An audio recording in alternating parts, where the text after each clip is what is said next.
ابراہیم خلیل اللہ علی نبینا و علیہ الصلاۃ والسلام کا تذکرہ قرآن مجید نے کئی جگہوں پہ بیان فرمایا ہے۔ نبی پاک صلی اللہ تعالی علیہ وسلم نے ارشاد فرمایا ہے کہ میں ملت ابراہیم پہ ہوں۔ حضرت ابراہیم علیہ الصلاۃ والسلام کے سیرت کو، سوانے کو، ان کی زندگی کے واقعات کو قرآن مجید نے متعدد مقامات پہ بیان کیا ہے۔ انبیاء کرام علیہم السلام 1,24,000 کم و بیش ہوئے، لیکن دین اسلام میں نبی پاک علیہ السلام کی امت میں جو مقام حضرت ابراہیم کا ہے وہ بس انہی کا ہے۔ ان کی زندگی ایک بڑی خوبصورت، بڑی منفرد اور مسلمانوں کے لیے بڑی اسوہ نور دینے والی زندگی ہے۔ نبی پاک صلی اللہ علیہ وسلم نے فرمایا میں اپنے باپ حضرت ابراہیم کی دعا بن کے دنیا میں آیا ہوں۔ اور پھر محبوب پاک سید عالم صلی اللہ تعالی علیہ وسلم نے اپنی امت میں بھی جناب ابراہیم کے طریقے کو جاری رکھا۔ صحابہ نے قربانی کے بارے میں حضور سے پوچھا ما ہذہ الاضحیہ، یا رسول اللہ صلی اللہ علیہ وسلم یہ قربانی کیا ہے؟ تو فرمایا سنت ابیکم ابراہیم، یہ تمہارے باپ حضرت ابراہیم کا طریقہ ہے، یہ تمہارے باپ حضرت، حالانکہ قربانی نبی پاک صلی اللہ علیہ وسلم کا بھی طریقہ ہے، لیکن فرمایا تمہارے باپ حضرت ابراہیم، حضرت ابراہیم کے ذکر کو باقی رکھا۔ اللہم صلی علی محمد وعلی آل محمد کما صلیت علی ابراہیم وعلی آل ابراہیم، ان کے تذکرے کو باقی رکھا دین کے اندر۔ حضرت ابراہیم بڑی امتیازی شان والے نبی ہیں، بڑی امتیازی شان والے۔ رب کریم کا وہ دوست جس نے کوئی چیز بچا کے نہیں رکھی، ہر شے ہی اپنے رب کی بارگاہ میں پیش کر دی۔ چند چیزوں سے انسان کو بڑا پیار ہوتا ہے، گھر اسے بڑا پیارا ہوتا ہے، وہ بڑا خوبصورت ہوٹل، 5 اسٹار ہوٹل میں رہا، وہ اسلام آباد گیا، کسی سفر پہ گیا تو بڑے اعلیٰ قسم کے اس کو کھانے ملے، بڑی چیزیں ملی، لیکن کبھی دائیں کروٹ کبھی بائیں کروٹ، تو ساتھ بیڈ پہ دوست تھا تو اس نے کہا صاحب سو جاؤ، تو اس نے کہا یار جو مزہ اپنے گھر میں سونے کا ہے وہ کسی اور جگہ تھوڑی ہے۔ گھر بڑا پیارا ہوتا ہے، انسان کو لگاؤ ہوتا ہے، جس بے تکلفی سے، سکون سے، آرام سے انسان اپنے گھر میں وقت بتاتا ہے کہیں اور مشکل ہو جاتا ہے۔ دوسرا، انسان کو اولاد بڑی پیاری ہوتی ہے، بڑی عجیب شے، نہ ہو تب بھی بڑا دکھ ہے، اور ہونے کے بعد بھی اس کی بڑی آزمائشیں، یہ بڑی ایک میٹھی چیز ہے۔ اولاد ایک بڑا عجیب سا میوہ ہے، پتہ نہیں یہ کس انجیکشن کا نام ہے کہ چھاتی پر چڑھ جائے تو اللہ سکون عطا فرما دیتا ہے، پتہ نہیں کس ٹھنڈی دولت کا نام رب کریم نے اولاد رکھا ہے، بڑی پیاری ہوتی ہے اولاد۔ پھر تیسری چیز انسان کی اپنی جان ہے، اور یہ اتنی قیمتی شے ہے کہ اللہ کریم نے فرمایا کہ اگر تیری گردن پہ کوئی آدمی پستول رکھ کے، تلوار تیرے گلے پہ رکھ کے کہے نا کہ رب کا انکار کر دے ورنہ مار دوں گا، تو فرمایا وقتی طور پہ میری ذات کا انکار کر پر جان بچا جا۔ اگر تم مرنے کے قریب ہو گیا ہے اور حرام شے کھائے بغیر تو بچ نہیں سکتا، مر جائے گا، تو فرمایا چل تو اس طرح کر حرام کھا کے جان بچا، پر جان بچانا فرض ہے، ضروری ہے۔ وطن بڑا پیارا، اولاد بڑی پیاری، جان بڑی پیاری، پر حضرت ابراہیم سے رب کریم نے فرمایا چل ابراہیم کوئی چیز دے، تو کہا یا اللہ تینوں ہی تیرے نام پہ قربان کرتا ہوں، تیری ہوئی ساری، ہر شے تیری۔ حضرت ابراہیم نے دین کے لیے، آپ شہر بابل کے قریب پیدا ہوئے تھے، وہاں سے مصر آئے، مصر سے فلسطین آئے، اور فلسطین سے آ کر کے کعبہ آباد فرمایا۔ زندگی سفروں میں گزری، سفر ایک تکلیف والی چیز ہے، پر حضرت ابراہیم نے وطن چھوڑ دیا، گھر چھوڑ دیا۔ جان بڑی عزیز ہوتی ہے اصل میں نا، جب انسان جد و جہد کرتا ہے نا دین کے لیے تو اس کے رستے میں بڑی چیزیں آتی ہیں، کبھی اولاد، کبھی گھر، کبھی باہر، کبھی حکومتیں، کبھی سیاستیں، کبھی چدراہٹیں، اس کے راستے میں بڑا کچھ آتا ہے اور اسے ہر چیز کو فیس کرنا پڑتا ہے. گھر کے اندر بھی جنگ ہوتی ہے اور گھر کے باہر بھی لڑائی ہوتی ہے. یہ آسان ہے ہی نہیں. ہم تو خیر ہتھیار چھوڑ کے پھینکنے والے لوگ ہیں، ہم بھولے بھالے لوگ ہیں. ہم کہتے ہیں میں نے تو کہا تھا مہندی نہ کرو، پر بیٹے نہیں مانے، تو بھولے جو ہوئے. اسی طرح حالانکہ اگر وہ بیٹا کہے نا کہ ابا جی لاؤ زندگی میں سارا کچھ میرے نام کرو، تو پھر ہم بھولے نہیں ہوتے، اور اس وقت ہم تیز ہوتے ہیں، کہتے ہیں یہ کیسے ہو سکتا ہے، ہاتھ کاٹ کے دے دوں. اس وقت نہیں. دین کے معاملے میں بھولے ہوتے ہیں. بیٹا بد مذہب کے پاس جا رہا ہے تو اس وقت ہم بھولے بھالے ہیں، کوئی عرض نہیں. لیکن اگر وہ اپنی پسند کی شادی کرے ہمیں کراس کر کے، پھر ساتھ ہی ہم تیز ہو جاتے ہیں. تو حضرت ابراہیم نے جب دین کے لیے نکلے تو جد و جہد کی، گھر کے اندر بھی گھر کے باہر بھی. آپ کے والد کا نام طارق ہے، وہ توحید پرست تھے، ایماندار تھے، پرہیزگار تھے. آپ کے چچا کا نام آزر ہے، وہ بت پرست تھے، بت بیچا کرتے تھے. حضرت سیدنا ابراہیم علیہ السلام جب میدان عمل میں نکلے تو حضرت ابراہیم علیہ السلام نے اپنے گھر سے جہاد شروع کیا. لڑنا پڑا. گھر کے اصولوں سے چچا نے جو رواج بنائے ہوئے تھے اس رواج سے ٹکرائے. فرمایا میں اپنے گھر کے اندر یہ بت پرستی نہیں ہونے دیں گا. چچا کو ایک دفعہ نہیں، بار بار 100 دفعہ سمجھایا. آپ کا چچا بت بنا کے بیچا کرتا تھا. حضرت ابراہیم علیہ السلام تھوڑے بڑے ہوئے تو کہنے لگا کہ چلو میرے ساتھ، تم بھی بت بیچنے ہیں، ہمارا کاروبار ہے. حضرت ابراہیم ساتھ نکلے تو بت پکڑا ہے، گندے پانی کے اندر اس بت کو ڈبوتے ہیں. کہتے ہیں کسی نے خریدنا ہے تو خرید لو، نہ یہ نفع دے سکتا ہے نہ نقصان دے سکتا ہے. جو اپنا آپ نہیں بچا سکتا تمہیں کیا بچائے گا، خریدنا ہے تو خرید لو. چچا کہنے لگا تو کاروبار چمکا رہا ہے کہ تباہ کر رہا ہے. گھر میں بڑے معاملات خراب ہوئے، جھگڑے ہوئے، لیکن حضرت ابراہیم علیہ السلام ایک منٹ کے لیے بھی اپنے گھر کے اندر بھی کمپرومائز کرنے کو تیار. یہ تھوڑا مشکل میں نے پہلو چھیڑ دیا ہے، یہ تھوڑا مشکل پہلو چھیڑ دیا ہے. بڑا سمجھدار آدمی ہے پر بیوی سے پردہ نہیں کرا سکتا. سیانا ہے، پنچایت کا بندہ ہے، جو اس سے آپ کہیں گے وہ بات یہ سنائے گا، لیکن کہتا ہے نہیں جی میں نے کوشش کر لی ہے. کس قسم کی کوشش ہے صاحب، یہ کیسے ہو گیا؟ حضرت ابراہیم علیہ السلام نے گھر کے اندر سے فرمایا نہیں کرنے دوں گا. گھر کے اندر بھی ٹکرائے. فرمایا تم جو بھی ہو، پاش پاش کیا چچا کے اصولوں کو. اور باہر جب نکلے تو صرف علاقے کے چیئرمین سے نہیں ٹکرائے، ایم پی ایم این اے وزیر مشیر سے نہیں ٹکرائے. سپر پاور نمرود دنیا کا واحد حکمران تھا اس وقت، دوسرا کوئی حکمران ہی نہیں تھا.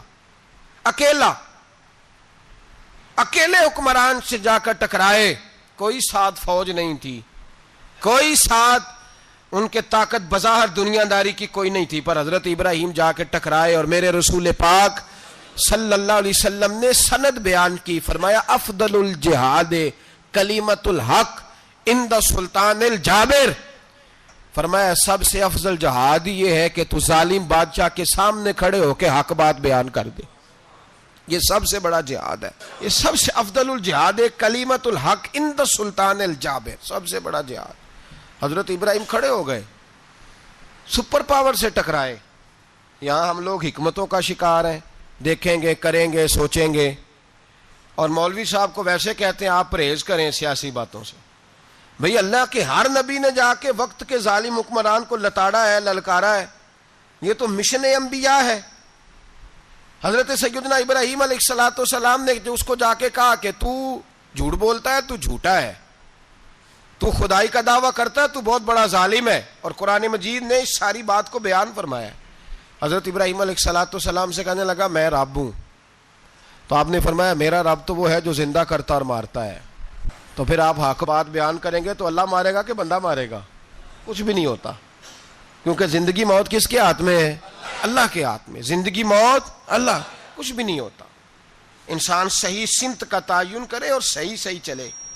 حضرت علی شیر خدا سے کسی نے کہا تھا کہ آپ کے بڑی دشمنی ہے، کوئی محافظ رکھ لیں. آپ فرمانے لگے موت خود بہت بڑی محافظ ہے، وقت سے پہلے آتی ہی نہیں. بڑی محافظ ہے، وقت سے پہلے. علامہ نورانی رحمۃ اللہ تعالی علیہ کراچی جیسے شہر میں رہا کرتے تھے، جہاں گام گام پہ خطرہ تھا.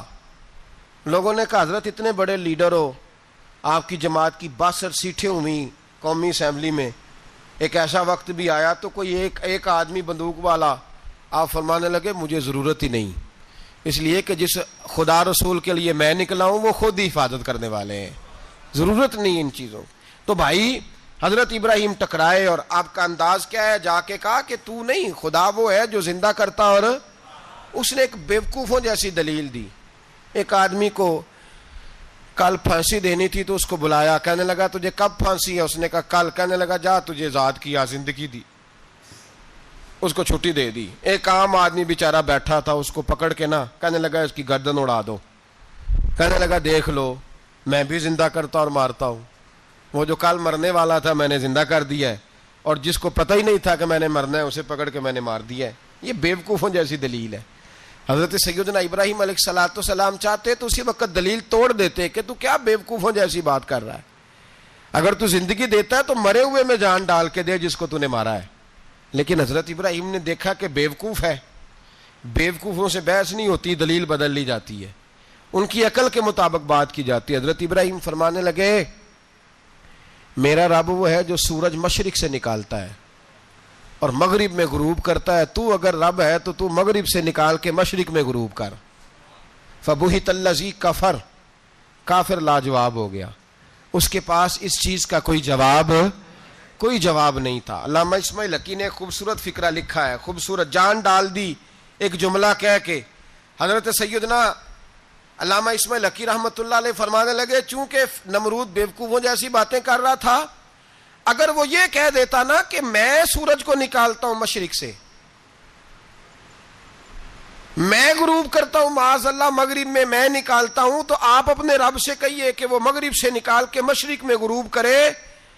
علامہ اسماعیل حقی فرماتے ہیں رب کریم کی آواز قدرت تھی, مالک حضرت ابراہیم علیہ الصلوۃ والسلام کے اس, اگر وہ کہہ دیتا اور حضرت ابراہیم دعا کر دیتے تو رب کریم نے فرشتوں کو تیار بٹھایا ہوا تھا. فرمایا اگر یہ کہہ دے میرے خلیل سے کہ سورج مغرب سے نکال کے مشرق میں غروب کرنا ہے تو تیار رہنا, جس طرح خلیل کہیں گے ویسے ہی کر دیں گے. واتخذ اللہ ابراہیم خلیلا, ابراہیم ہمارا دوست جو ہوا, جیسے کہے گا ویسے کر دیں گے. حضرت سیدنا ابراہیم علیہ السلام کی باتوں کا جب جواب نہ دے سکا, دلیل نہیں بندہ دیتا, پھر لڑائی کرتا ہے, پھر جھوٹے موٹے اعتراض کرتا ہے.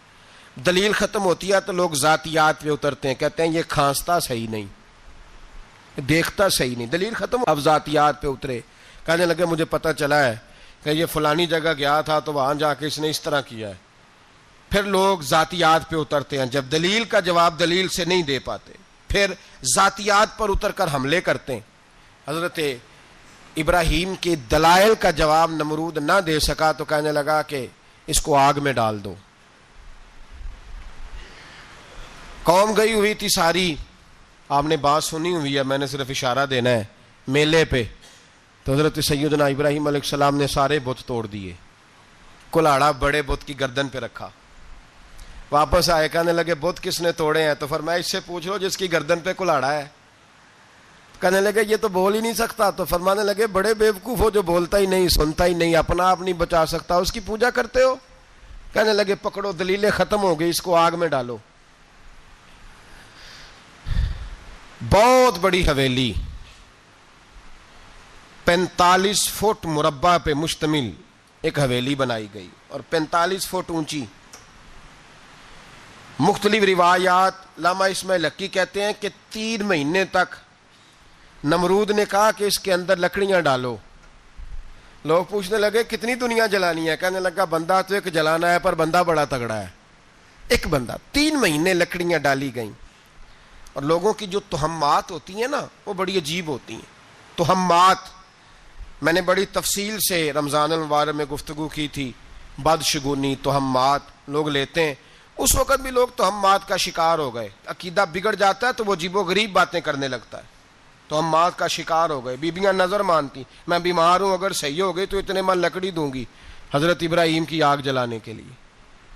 ایک عورت لے کے جا رہی ہے لکڑیاں, تو ایک نیک دل آدمی نے اس سے پوچھا کہاں جا رہی ہو؟ کہنے لگی میں نے منت مانی تھی تو حضرت ابراہیم علیہ الصلوۃ والسلام کو معاذ اللہ جلانے کے لیے لکڑیاں لے کے جا رہی ہوں، تو وہ رب کریم کے بندے کہنے لگے تو ڈھونڈتی رہے گی، تجھے وہ جگہ ملے گی نہیں۔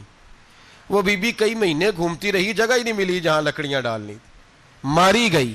تو ہمات کا شکار ہوئے بہت سارے لوگ، تو ہمات کا بھائی، تو ہمات دین کے اندر منع ہے۔ تو ہمات دین میں کوئی نظر ماننا، کوئی کسی بزرگ کے مزار پہ جا کے سالے ثواب کے لیے کوئی چیز ماننا، یہ تو درست ہوا، لیکن غیر شرعی نظریں مان لینا کہ میں آگ کے گرد چکر لگاؤں گا، میں جناب وہاں جا کے یہ والا تماشا کروں گا، میں دھاگا باندھوں گا، میں رسا کاٹوں گا، میں وہاں گندے ہو سے پانی پیوں گا، ان کی شریعت اجازت، یہ توہمات ہیں، بدشگونی ہے، دین میں ان کی کوئی گنجائش۔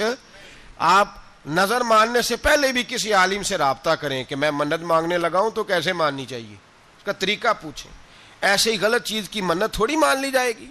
بہرحال آمدام برسرے مطلب حضرت ابراہیم کے لیے آگ جلائی گئی، 45 فٹ اونچی آگ ہے، پرندہ بھی اوپر سے گزرتا ہے تو نیچے گر جاتا ہے جل کے، اتنے دن لگا کے آگ جلائی گئی۔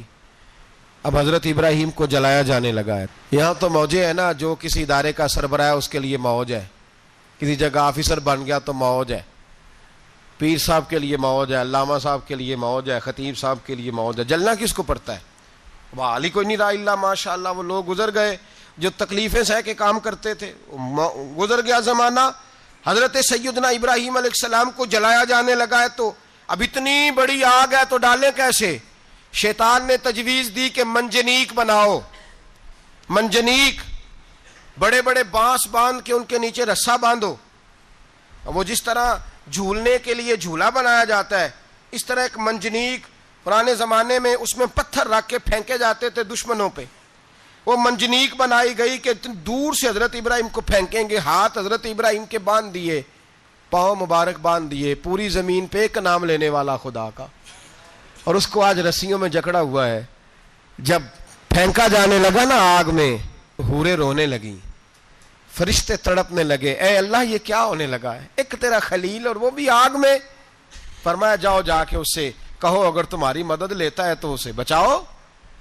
ہوا کا فرشتہ آیا، کہا ابراہیم اگر تو کہے۔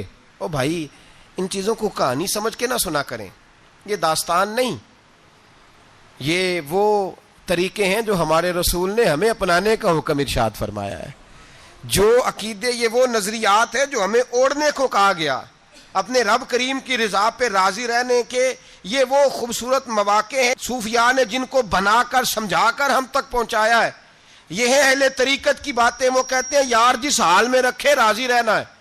حضرت ابراہیم علیہ السلام کو پھینکا جا رہا ہے، فرشتہ آیا، اے اللہ کے خلیل اگر حکم دو تو اتنی ہوا چلاؤں کہ نمرودی جل جائیں سارے، آگ ان پہ پھینک دی جائے۔ آپ نے فرمایا تو جا، تجھ سے مجھے کوئی کام نہیں۔ تھوڑی دیر کے بعد پانی کا فرشتہ آیا، کہا حضور اتنی بارش برساؤں گا کہ آگ بجھ جائے گی۔ فرمایا تو جا، تجھ سے کوئی کام نہیں۔ اب جب منجنیق میں رکھ دیے گئے، آگ میں جانے کا لمحہ ہے، تیاری ہے، حضرت جبریل امین حاضر خدمت ہوئے، کہا ابراہیم کوئی حاجت؟ فرمایا تجھ سے کوئی نہیں۔ کہا چلو مجھ سے نہیں تو رب کریم سے ہی بات کر لو، مجھے پتا ہے میں چھوٹا ہوں، آپ مجھ سے مدد کیوں لوگے، رب کریم سے ہی بات کر لیں۔ تو حضرت ابراہیم کہنے لگے جبریل یہ بتا، رب کو نہیں پتا اس کا خلیل کس حال میں ہے، اسے نہیں پتا میں کس حال میں ہوں، میرے ہاتھ بندے ہیں، پیر بندے ہیں آگ میں، اسے نہیں پتا، بتایا تو اسے جاتا ہے جس سے خبر نہ ہو۔ تو اگر اسے پتا ہے تو اگر وہ جلانے پہ راضی ہے تو میں بھی جلنے کو تیار ہوں، میں تیار ہوں، میں تیار ہوں، اسے کہو ٹھیک ہے۔ حضرت سیدنا ابراہیم علیہ السلام کو منجنیق میں ڈال کے جو پھینکا آگ میں، یا نار کونی بردم و سلاما علی ابراہیم، اللہ نے فرمایا اے آگ میرے ابراہیم پہ ٹھنڈی بھی ہو جا اور سلامتی والی بھی ہو جا۔ حضرت ابراہیم کو دو فرشتوں نے بٹھا دیا زمین پہ، پھول کھلے ہیں، کونپلیں مہک رہی ہیں، کلیاں خوشبو دے رہی ہیں۔ حضرت ابراہیم نے سر سجدے میں رکھ دیا، سبحان اللہ والحمد للہ ولا الہ الا اللہ واللہ اکبر۔ حضرت ابراہیم اللہ کی تسبیح پڑھنے لگے، رب کریم کا شکر بجا لانے لگے۔ نکلے وہاں سے، کچھ دن گزر گئے، نکلے، حکم ہو گیا ابراہیم علاقہ چھوڑ دو۔ حضرت ابراہیم علیہ السلام وہاں سے نکل کے مصر آئے، چچا کے پاس ٹھہرے۔ انہوں نے اپنی بیٹی جناب سارہ کا نکاح کر دیا. کچھ آگے بڑھے تو ایک ظالم بادشاہ سے ٹکرائے. اس نے ایک شہزادی, ایک بادشاہ کی بیٹی قید کی ہوئی تھی, جناب ہاجرہ نام تھا. ان کو قید سے چھڑا کے ساتھ لائے. حضرت لوط علیہ السلام بھی ساتھ. یہ 4 لوگوں کا قافلہ چلا. فلسطین میں جا کے پڑاؤ ڈالا, گھر بار چھوڑا, تبلیغ شروع ہوئی. حضرت ابراہیم کے گھر میں 2 خواتین ہیں, ایک آپ کی بیوی ہیں, ایک حضرت ہاجرہ ہے. اولاد کوئی نہیں. بڑا میوہ ہے میٹھا. گھر وہی آباد ہوتا ہے جس میں بچے روتے ہیں. گھر ہوتا ہی وہ ہے جس میں بچوں کی چنچناہٹ ہوتی ہے, بھن بھناہٹ ہوتی ہے. حضرت ابراہیم نے ایک بچہ روتے ہوئے دیکھا تو آنکھوں میں آنسو آئے. کہنے لگے ربی حب لی من الصالحین, یا اللہ مجھے بھی نیک اولاد عطا کر دے. حضرت سارہ نے سن لیا. کہنے لگی ابراہیم شاید میرے بطن سے تو آپ کو نصیب نہیں, ہاجرہ سے نکاح کر لو. جناب ہاجرہ سے نکاح ہوا. اللہ تو بڑا بے نیاز ہے. رب کریم نے حضرت اسماعیل جیسا خوبصورت بیٹا عطا فرمایا. بیٹا کالا سیاہ بھی ہو تو سینے کی ٹھنڈک ہوتا ہے, پر یہ تو وہ بیٹا ہے جس کی پیشانی میں نور محمدی چمکتا ہے صلی اللہ علیہ وسلم. حضرت سیدنا اسماعیل علیہ اتنے خوبصورت. اب جس بیوی کے ہاں بیٹا تھا, بیٹھنا اٹھنا بھی زیادہ اس کے پاس, آنا جانا بھی اس کے پاس, توجہ ادھر ہو گئی. جناب سارہ رشک کرنے لگی. ایک دن کہنے لگی اسے چھوڑ آ جنگل میں, وادی غیر ذی زرع, مکے کے پاس. بھائی ایک بیٹا عالم دین بنا لو. کہنے لگا روٹی کہاں سے کھائے گا؟ تیرے 5 بیٹے ہیں, کو حافظ قرآن بنا. کہتے روٹی کہاں سے کھائے گا؟ وہ بچہ بھی کہتا ہے میں کہاں سے کھاؤں گا. حضرت ابراہیم علیہ السلام تو چند مہینے کا بچہ چھوڑ آئے, تو کہاں سے روٹی کھائی حضرت اسماعیل نے؟ کہاں سے کھائی ان کی اماں نے روٹی؟ بھوکے مر جاتے ہیں یہ سارے. میں بڑی ذمہ داری سے کہا کرتا ہوں کہ جتنی خوبصورت روٹی اللہ کریم دین کے خادموں کو عطا کرتا ہے شاید کسی اور کے نصیب ہوتی ہو, لیکن ہم لوگ توجہ ہی نہیں کر رہے. ہمارا ذوق ہی نہیں بن رہا. ہم یہ محنت ہی نہیں کر رہے کہ قوم کو مستند علماء کی ضرورت ہے. علاقوں کے علاقے خالی ہیں, ادھر ہمارا مزاج ہی نہیں بن رہا, توجہ ہی نہیں دین کی خاطر. اور پھر چلے بچے تو بعد کی بات ہے نا, جو ابھی خود جوان ہے وہ بھی یہ دعا. ایک صاحب مجھے کہنے لگے میں دعا مانگ رہا ہوں اللہ مجھے بیٹا دے تو میں اسے دین پہ لگاؤں گا. تو میں نے کہا آپ بھی بوڑھے نہیں ہوئے, آپ خود ہی لگ جائیں. بیٹا تو ابھی آئے گا تو لگے گا نا. تو آپ تو اس وقت ہے تو آپ تو پہلے لگے نا صاحب. 2 گھنٹے تو نکال کے آئے, دین سیکھنے کو کافی ہے. آپ اتنی لمبی سوچ رہے ہیں کہ بچہ آئے گا تو بڑا ہوگا تو وہ جائے گا تو دیکھی جائے گی. ابھی تو آپ ہیں تو آپ تو آؤ. حضرت ابراہیم نے بچہ وہاں چھوڑا. یہاں سے جو عمرہ کرنے لوگ جاتے ہیں نا, جو حج کرنے جاتے ہیں, ان کو پتہ ہے کہ وہاں دنیا کی ہر نعمت ملتی ہے, پھر بھی ڈبل ٹرپل پیسے لوگ جیبوں میں ڈال کے جاتے ہیں. حضرت ابراہیم جب وہاں لے کے گئے تو کوئی انسان نہیں تھا, پانی کا قطرہ نہیں تھا, 2 کلو کھجوریں, ایک مشکیزہ. بیوی کو تھمایا. ہمارے گھر میں ہزاروں چیزیں پڑی ہیں, لیکن وہ جو توکل ہے نا وہ ختم ہو گیا ہے.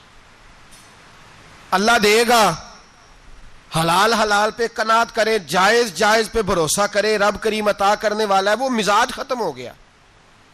حضرت سیدنا ابراہیم علیہ السلام 2 کلو کھجوریں, ایک مشکیزہ پانی کا دے کر کے, اور وہاں بٹھایا آپ نے اپنے بچے کو اور اپنی زوجہ جناب ہاجرہ کو, اور بٹھا کر کے واپس پلٹنے لگے. تو حضرت ہاجرہ سلام اللہ علیہ نے آواز دی, کہا ابراہیم کس کے سہارے پہ چھوڑ کے جا رہے ہو؟ جہاں آب زمزم کا کنواں ہے نا, جو لوگ گئے ہیں جنہوں نے صفا مروہ کی صحیح کی ہے, صفا مروہ سے باہر نکلے نا, سرکار کی ولادت کا مقام ہے, اس جگہ پہ آب زمزم کا کنواں تھا. وہاں حضرت سیدنا ہاجرہ کو بٹھایا. کوئی چیز نہیں, کوئی درخت نہیں, کوئی کھیت نہیں, کوئی پانی نہیں, کوئی کنواں نہیں. وہاں بٹھایا اور بٹھا کر کے نکلنے لگے تو جناب ہاجرہ فرمانے لگی ابراہیم کس کے سہارے پہ چھوڑ کے جا رہے ہو؟ کہنے لگے اللہ کے سہارے پہ. تو پاک باز بی بی نے ایک لفظ پوچھا, کہا ابراہیم یہ میرے رب کا حکم ہے, یہ میرے, بس جن کا عقیدہ توحید مضبوط ہو ان کے لیے ایک جملہ کافی ہوتا ہے, یہ میرے اللہ کا حکم ہے. تو جناب ابراہیم علیہ السلام فرمانے لگے ہاجرہ ہاں رب کا حکم ہے. جب یہ لفظ کہے تو چاہیے تھا نا حضرت ابراہیم تسلی دیتے, تو بی بی صاحبہ تسلی دینے لگی, عرض کرنے لگی ابراہیم اگر اللہ کا حکم ہے تو پھر آپ ہماری فکر نہ کرنا. اگر یہ رب کا حکم ہے تو پھر ہماری فکر نہ کرنا. جس رب نے ہمیں یہاں تک پہنچایا ہے وہ ہمیں کبھی بھی ضائع نہیں فرمائے گا. پھر فکر نہ کرنا. حضرت ابراہیم آ گئے, بات آپ نے سنی ہوئی ہے, اشارہ کرنا مقصود ہے. 13 سال میں چلے مان بھی لیا جائے بعض روایات کی روشنی میں کہ آتے جاتے بھی رہے, لیکن مکمل دیکھ بھال اپنے بچے کی پرورش میں پورا حضرت ابراہیم علیہ السلام کا کردار, سارا کردار ماں کا تھا.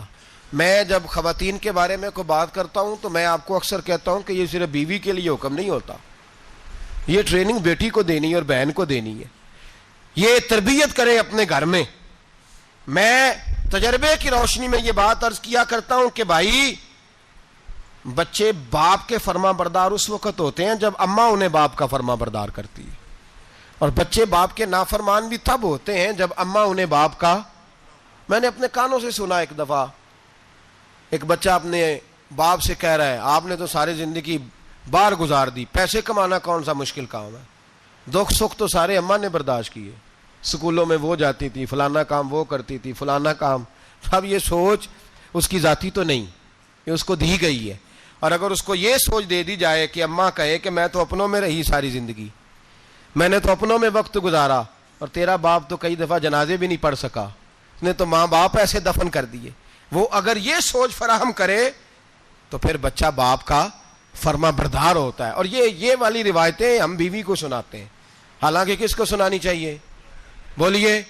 بہن اور بیٹی کو. بہن اور بیٹی کو سنائیں یہ باتیں, ان کو سمجھائیں, تاکہ آگے جا کے وہ جو گھر ترتیب دیں وہ گھر بڑا عمدہ اور نکھرا ہوا ہو. حضرت سیدنا ابراہیم 13 سال کے بعد آئے, چونکہ گھر میں اللہ تبارک و تعالیٰ کی دوستی کا چرچا تھا, اللہ تبارک و تعالیٰ کی محبوبیت کا غلبہ تھا. 13 سال کے بعد فلما بالغ معہ سعیا, بیٹا جب اتنا بڑا ہوا کہ سال چلنے لگا, تو حضرت ابراہیم نے اپنے بیٹے کو بلا کے کہا بیٹا مجھے خواب آئی ہے, میں تجھے ذبح کر رہا ہوں, تیری کیا رضا ہے؟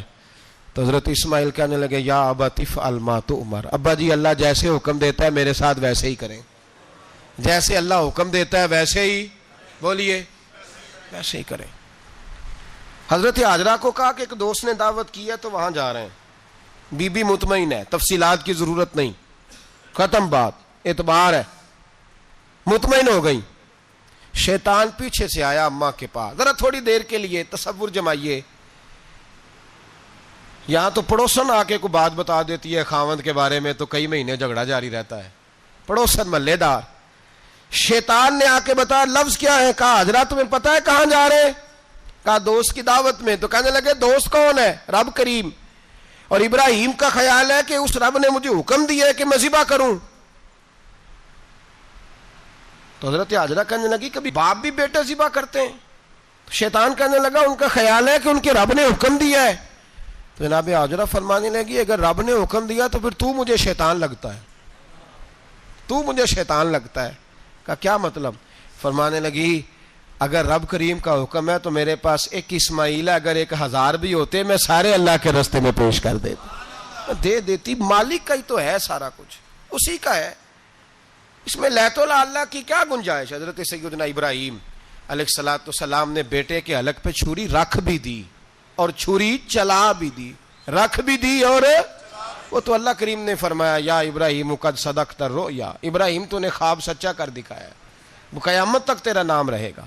حضرت ابراہیم نے وطن بھی دیا, جان بھی دی, بیٹا بھی, اللہ کریم نے دمبے دیے, فرمایا یہ فدیہ ہے. اب یہ قربانی قیامت تک حضرت ابراہیم کے طریقے کے مطابق جاری ہے.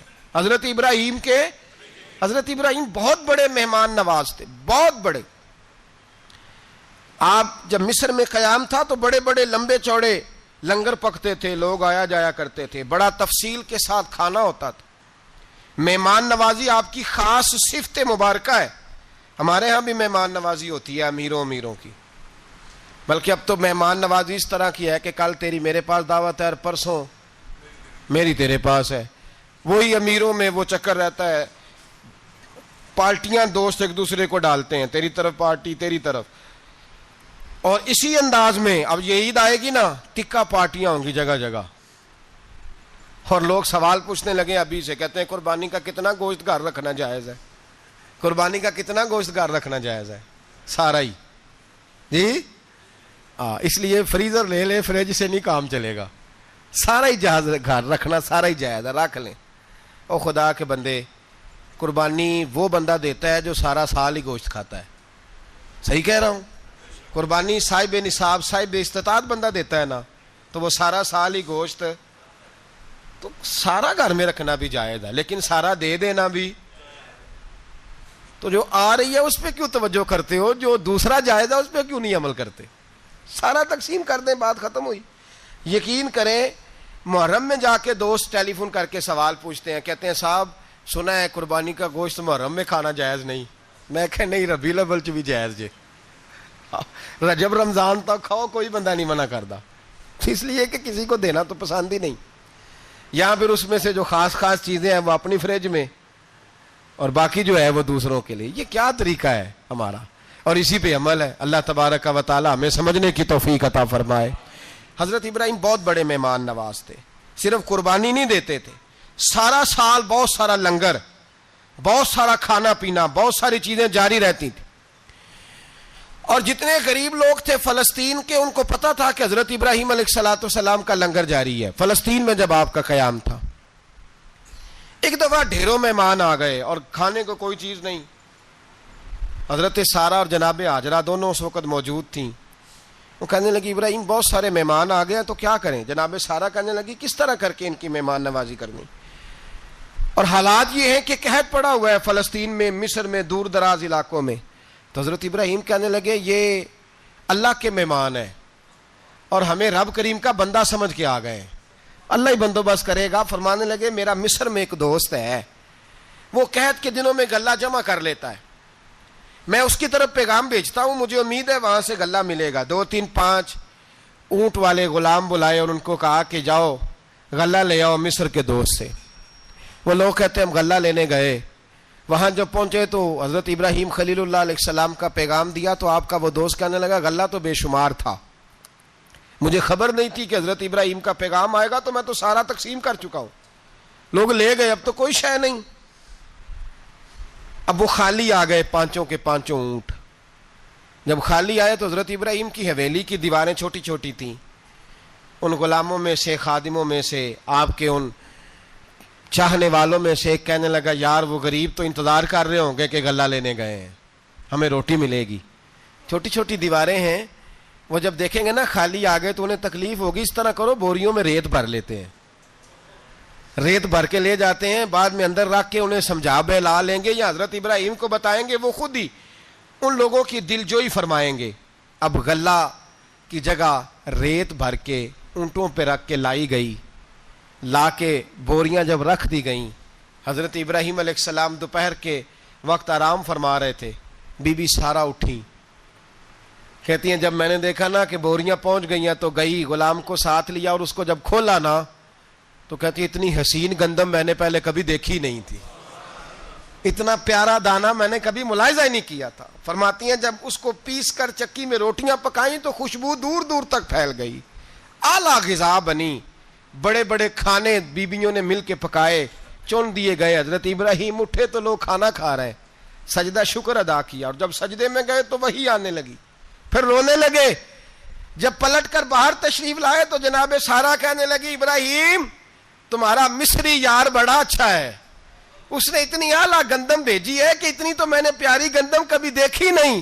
جناب ابراہیم مسکرائے، فرمانے لگی سارہ یہ مصری یار نے نہیں بھیجی، یہ میرے عرشی یار نے بھیجی ہے، یہ میرے عرشی یار نے بھیجی ہے۔ بھائی مہمان نوازی مزاج تھا، ہاتھ لٹا دینا مزاج تھا، دوسروں کی اشک شوئی مزاج تھا۔ حضرت ابراہیم علیہ السلام کا طریقہ ہے قربانی، حضور نے ان کا طریقہ بیان کیا۔ اگر سال کے بعد قربانی دینا ان کا طریقہ ہے تو سارا سال غریبوں کو روٹی دینا بھی حضرت ابراہیم کا طریقہ ہے، سارا سال غریب کی نوکری کرنا یہ بھی حضرت ابراہیم کا طریقہ ہے، بھوکے کو کھانا کھلانا یہ بھی۔ میرے مصطفیٰ کریم سید عالم صلی اللہ علیہ وسلم سے صحابہ نے پوچھا حضور بہترین مسلمان کون ہے؟ بہترین مسلمان؟ تو حضور نے فرمایا جو سلام لینے میں پہل کرے اور غریب کو روٹی کھلانے میں سب سے اچھا ہو، وہ بہترین مسلمان ہے، زبردست مسلمان۔ ہمارے ہاں دعوتیں ہوتی ہیں تو امیروں کی، افطاریاں ہیں تو امیروں کی، اور میرے مصطفیٰ کریم علیہ السلام نے فرمایا بدترین دعوت ہے جس میں امیر بلائے جائیں غریب نہ بلائے جائیں، وہ بدترین دعوت۔ حضرت ابراہیم کا طریقہ رہا ساری زندگی مہمان نوازی. اور دوسرا ان کا مزاج تھا, اللہ سے پیار ہو گیا تھا نا. جب رب کریم سے محبت ہوتی ہے نا, اور محبت کا احساس ہوتا ہے دل میں, پھر سجدے لمبے ہوتے ہیں. عام آدمی تو نماز بھی نہیں پڑھ سکتا, اسے خدا سے محبت ہوتی ہے, وہ تہجد بھی نہیں چھوڑ سکتا. وہ یہ محبت کی بات ہے نا, جس کو پیار ہوتا ہے اس کی تہجد بھی ہے, اس کی اشراق بھی ہے, چاشت بھی ہے, اس کے عمرے بھی ہیں, اس کے حج بھی ہیں, اس کے بار بار کعبۃ اللہ کے دیدار بھی ہیں. یہ محبت الہی ہے, جوش مارتی ہے. ان لوگ سجدہ کرتے ہیں تو اٹھتے ہی نہیں. اللہ کے بندوں سے پیار کرتے ہیں, اللہ کی. حضرت ابراہیم کو رب کریم سے اتنی محبت تھی, اتنا پیار تھا کہ وہ آپ کی زندگی کے ہر پہلو سے چھلکتا تھا. ایک وقت ایسا آیا کہ اللہ تعالیٰ نے حضرت ابراہیم کو بہت زیادہ مال عطا فرمایا. اتنے اونٹ گنے نہیں جاتے, گائیں اتنی زیادہ کہ شمار نہیں ہوتی, بکرے بکریاں اتنی زیادہ کہ شمار, بہت زیادہ مال اللہ نے عطا فرمایا. اور ابھی کچھ عرصہ پہلے آپ پیچھے جائیں نا, تو جو لفظ مال تھا وہ روپے پہ تو بولا ہی نہیں جاتا تھا, وہ جانوروں پہ بولا جاتا تھا. بہت زیادہ مال اللہ نے دیا, بکریاں, گائیں, اونٹ, بیل, بڑا کچھ. تو رب کریم نے فرشتوں سے فرمایا کہ واتخذ اللہ ابراہیم خلیلا, ابراہیم میرا دوست ہے. تو فرشتے کہنے لگے یا اللہ جسے اتنا کچھ دیا جائے اس نے دوست تو بننا ہی ہوتا ہے, تو نوازا ہی بڑا ہے, اتنا مال, اتنے کھیت کھلیان, اتنا کچھ. اللہ کریم نے فرمایا جاؤ آزمائش کر لو, امتحان لے لو. فرشتہ امتحان لینے پہنچ گیا. حضرت ابراہیم کے جانور چر رہے ہیں چراگاہ میں, حضرت ابراہیم بھی ہیں, غلام بھی ہیں, بہت بڑا ریوڑ ہے. آپ تشریف فرمائیں. ایک فرشتہ آیا تو کھیت میں چھپ کے بیٹھ گیا اور بلند آواز سے کہنے لگا سبحان اللہ والحمد للہ ولا الہ الا اللہ واللہ. یہ تسبیح بڑی پسند ہے, محبوب نے ان کی فضیلت بیان کی. اب وہ حضرت سیدنا ابراہیم علیہ السلام کھڑے تھے تو وہ کھیت میں بیٹھ کے تسبیح پڑھنے لگا سبحان اللہ والحمد للہ ولا الہ الا اللہ. حضرت ابراہیم کہنے لگے یہ میرے رب کا نام کون لے رہا ہے, بڑی اس کی میٹھی آواز ہے, بڑی کون ہے. ڈھونڈنے لگے, گھومتے گھومتے اس کے پاس چلے گئے, فرشتہ انسانی شکل میں. تو میرے رب کا ذکر کر رہا تھا؟ اس نے کہا میں ہی کر رہا تھا. فرمانے لگے یار ایک دفعہ پھر نہیں کرتا. تو کہنے لگا ابراہیم پہلے تو میں اپنی مرضی سے کر رہا تھا, تو کہتا ہے تو پیسے لگیں گے, پیسے ہیں تو کر دیتا ہوں. حضرت ابراہیم کہنے لگے بول تو کیا لے گا, میرے اللہ کا ذکر سنانے کا کیا لے گا. کہنے لگا جتنی بکریاں آپ چرا رہے ہیں ساری دے دے تو میں اللہ کا ذکر سنا دیتا ہوں. آپ نے فرمایا بس جا تیری ساری ہوئی, میرے رب کا ذکر سنا. اور پھر شروع ہو گیا سبحان اللہ الحمد للہ ولا الہ الا اللہ واللہ اکبر. حضرت ابراہیم علیہ السلام کیف میں, یار پھر ذرا سنا, نہ علما وچ پھسا سانو, تو یار دی گل سنا سانو, ذرا دوبارہ سنا. پھر سنایا, ایک دفعہ پھر کہا. فرشتہ کہنے لگا بس جی آپ کے پیسے پورے ہو گئے. حضرت ابراہیم کہنے لگے چل ایک دفعہ اور سنا. کہنے لگا پیسے لگیں گے. تو کیا لے گا؟ کہنے لگا گائیں بھینسیں ساری میری. فرمایا بس یار اتنی قیمت, تو سنا صحیح, سارا کچھ ہی تیرا. پھر شروع ہو گیا سبحان اللہ والحمد للہ ولا الہ الا اللہ واللہ اکبر. گائیں دے دیں, بھینسیں دے دیں, وہ ذکر سناتا ہے. حضرت ابراہیم کبھی مچلتے ہیں, کبھی روتے ہیں, کبھی آہیں بھرتے ہیں. تو میرے رب کا نام لے رہا ہے, ذرا پھر سے لے. کیف جاری ہے. کہنے لگا بس بھائی. حضرت ابراہیم فرمانے لگے تو اور لے لے جو لینا ہے, مجھے ذکر سنا. اس نے کہا ابراہیم بکریاں میں لے چکا, گائے بھینسیں میں لے چکا, اونٹ رہ گئے, سارے لے لوں گا پھر ذکر سناؤں گا. فرمایا جا تیرا ہوا تو ذکر سناتا رہ, میں دیتا ہوں. دے دیا, کچھ دیر ذکر کیا تو اب خاموش ہو گیا. حضرت ابراہیم خلیل اللہ علیہ السلام فرمانے لگے ذکر سنا. کہنے لگا ابراہیم اب تیرے پاس دینے کو کیا ہے, ہر چیز تو میں لے چکا. آپ فرمانے لگے یہ گائے بھینسیں بکریاں چرانے کے لیے تجھے کوئی نوکر ملازم بھی تو چاہیے نا. تو اس طرح کر, مجھے رکھ لے, میں روٹی نہیں مانگوں گا, کھانا نہیں مانگوں گا, تو اللہ کا ذکر سناتا رہنا, میں تیرے جانوروں کی نوکری کرتا رہوں گا. حضرت ابراہیم علیہ السلام نے جب یہ کہا نا, فرشتے کی آنکھوں میں آنسو آ گئے. تر دامنی پہ شیخ ہماری نہ جائیے, ہم دامن نچوڑ دیں تو فرشتے وضو کریں. فرشتہ رو پڑا اور کہنے لگا ابراہیم مجھے سینے سے لگاؤ, آپ واقعی اس قابل ہیں کہ اللہ آپ کو اپنا دوست بنائے, واقعی اس قابل ہے کہ رب آپ کو اپنا. حضرت ابراہیم علیہ السلام کا خدا سے محبت کرنے کا نرالا انداز. اور میرے بھائی یہی محبت انہیں میرے مصطفیٰ سے بھی تھی. ایک نبی گھر بنا رہا ہے, دوسرا بنوا رہا ہے. حضرت اسماعیل علیہ السلام پتھر اٹھا اٹھا کے لا رہے ہیں, جناب ابراہیم بنا رہے ہیں. جب خانہ کعبہ بن گیا تو کہنے لگے ربنا وابعث فیہم رسولا, اے اللہ اب اسے بسانے کے لیے اپنا آخری رسول بھی عطا فرما. نبی پاک فرماتے ہیں میں دعا ہوں حضرت ابراہیم کی. یہ قربانی حضرت ابراہیم کا طریقہ ہے. حضور نے اگرچہ نبی پاک کی اپنی سنت تھی, یہ بھی کہہ سکتے تھے سنتی و سنت ابیکم ابراہیم, میری سنت ہے اور تمہارے باپ ابراہیم کی سنت ہے. یہ نہیں فرمایا. جب صحابہ نے کہا قربانی کیا ہے, فرمایا سنت ابیکم ابراہیم, یہ تمہارے باپ ابراہیم کی سنت ہے. ہر صاحب نصاب پر قربانی واجب ہے. جو زکوٰۃ کا نصاب رکھتا ہو اس پر قربانی واجب ہے. یعنی ضروریات سے زیادہ اتنے پیسے, جتنے پیسوں سے زکوٰۃ فرض ہوتی ہے, اتنے پیسے جس آدمی کے پاس قربانی سے پہلے پہلے آ جائیں اس آدمی پر قربانی کرنا واجب ہے. بکرا, چھترا, دمبا 1 سال کا یا دمبا 6 مہینے کا ہو پر اتنا بڑا محسوس ہوتا ہو کہ لگے کہ 1 سال کا ہے, اس کی قربانی ہو سکتی ہے. جانور میں کوئی عیب نہیں ہونا چاہیے, اتنا کمزور نہ ہو کہ ذبح جہاں اسے کرنا ہے وہاں وہ چل کے جا نہ سکے, اتنا کمزور جانور نہ ہو. اس کے اندر بظاہر کوئی اتنا بڑا نقص نہ پایا جاتا ہو, کانا نہ ہو, لنگڑا نہ ہو, کوئی اس کی ہاتھ نہ کٹے ہوئے ہوں, ایسا نقص جو واضح ہو. بکرا 1 سال کا, گائیں اور بھینس یہ 2 سال کی, اونٹ 5 سال کا. اب اس میں یہ ہے کہ ہمارے بہت سارے دوست, چونکہ ہم دیہاتی لوگ ہیں, تو پوچھتے ہیں کہ دوندا نہیں ہے تو چوگا نہیں ہے. تو یہ ہماری پنجابی کی اصطلاحات ہیں, پنجابی کی. شریعت اسلامیہ نے سال بتائے ہیں, یہ تو ہم نے اپنی آسانی کے لیے, یا دیہاتوں میں جو ماحول تھا اس طرح کا جانور لیں, خوبصورت جانور لیں. جو نصاب ہے وہ بھی میں نے آپ کو بتایا, لیکن ایک اور پہلو بھی ہے. نبی پاک صلی اللہ علیہ وسلم پہ زکوٰۃ کبھی فرض نہیں ہوئی, کبھی حضور پہ زکوٰۃ فرض نہیں ہوئی.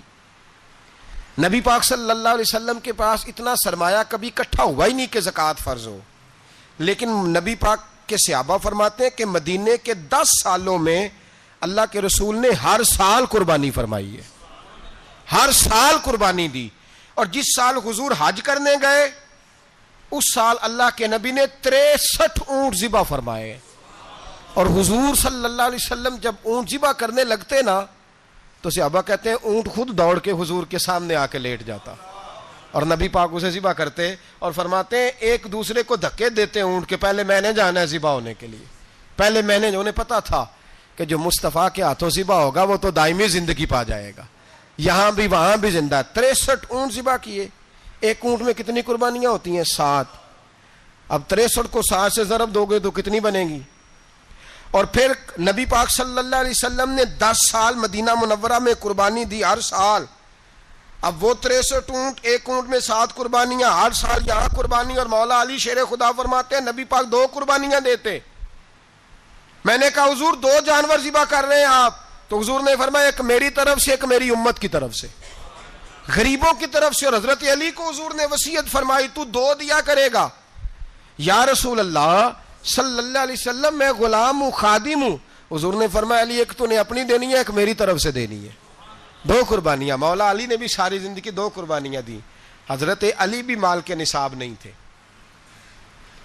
اپنا مکان ہی نہیں تھا, کوئی کاروبار نہیں تھا, کئی دن فاقے رہتے تھے, پر قربانیاں کتنی دیتے تھے؟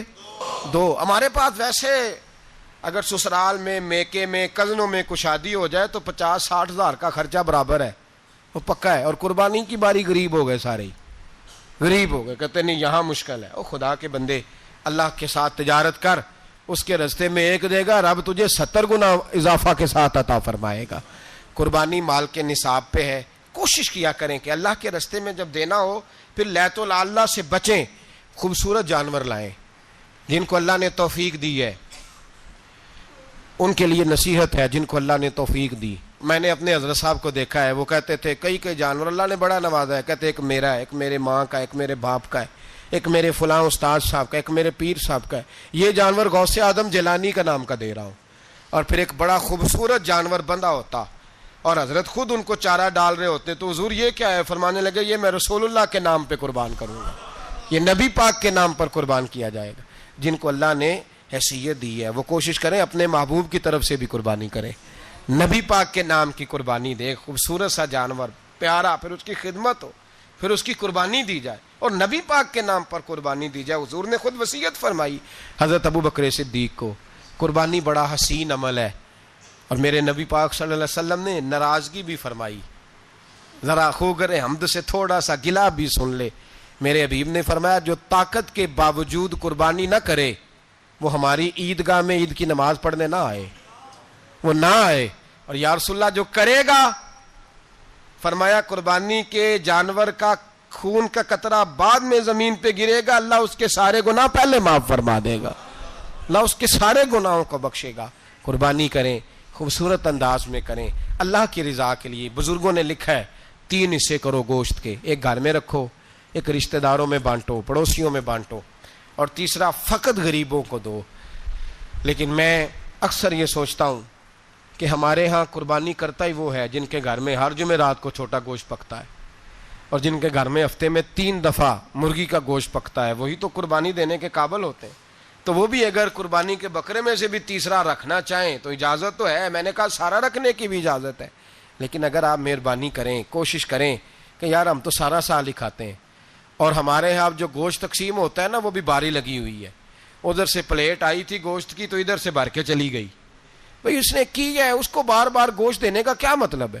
آپ یہ دیکھیں عزیزوں میں، رشتہ داروں میں، اور میں اگر تھوڑا سا آپ کی توجہ کرانے میں کامیاب ہو جاؤں تو سفید پوش لوگوں کو دیکھیں، کچھ سفید پوش ہیں، سفید پوش جن کے اوپر قرضے ہیں، بیماریوں نے جکڑ لیا ہے، گھر میں بڑے بڑے سخت مریض آ گئے ہیں، سفید پوش پہلے دیا کرتے تھے۔ آپ ان سے پوچھتے ہیں صاحب قربانی، تو بات کو ٹالتے ہیں، وہ کہتے ہیں سوچ رہا ہوں کوئی حصہ ڈال جائے، پردہ پوشی کرتے ہیں، کہتے ہیں کہیں